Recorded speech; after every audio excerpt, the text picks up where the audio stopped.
এই ছোট্ট সার্কিট দিয়ে ডিম থেকে বাচ্চা ফোটাতে পারবেন। দেখুন কতগুলো বাচ্চা বের হয়েছে। আমরা জানি প্রাকৃতিকভাবে মুরগি তার শরীরের তাপের মাধ্যমে ডিম ফোটায়, আর এই সার্কিটের মাধ্যমে ম্যানুয়ালি তাপ দিয়ে ডিম ফোটানো সম্ভব। এটি W1209 টেম্পারেচার কন্ট্রোল সার্কিট। সার্কিটটি রান করতে 12 ভোল্ট অ্যাডাপ্টার কিংবা ট্রান্সফরমার ব্যবহার করতে হবে। সেই সাথে এখানে 12 ভোল্টের একটি কুলিং ফ্যান এড করে দিতে হবে। এটি আর্দ্রতা বজায় রাখতে কাজ করবে। দেখতে পাচ্ছেন পাওয়ার দিতে সার্কিট অন হয়ে গেছে এবং রুমের সাধারণ টেম্পারেচার দেখাচ্ছে। এবার ইনকিউবেটরের জন্য টেম্পারেচার সেটআপ করতে সেট বাটনে একবার ক্লিক করতে হবে। ডিসপ্লে ব্লিঙ্ক করতে থাকা অবস্থায় প্লাস বাটনে চাপ দিয়ে টেম্পারেচার বাড়াতে হবে। ইনকিউবেটরের জন্য তাপমাত্রা 37 থেকে 38 ডিগ্রি সেলসিয়াস রাখতে হবে। আমি 37.7 ডিগ্রি সেট করব।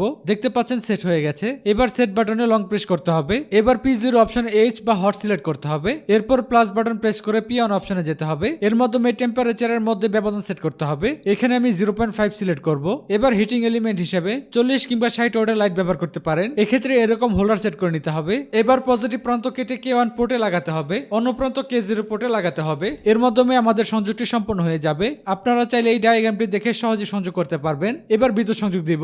দেখতে পাচ্ছেন রুমের তাপমাত্রা দেখাচ্ছে 22 ডিগ্রি। এবার যদি তাপ বেড়ে যায় তাহলে দেখতে পাচ্ছেন 37.7 ডিগ্রি হতেই লাইটটি অফ হয়ে গেছে। 37.2 ডিগ্রি হলে লাইটটি আবার জ্বলে উঠছে।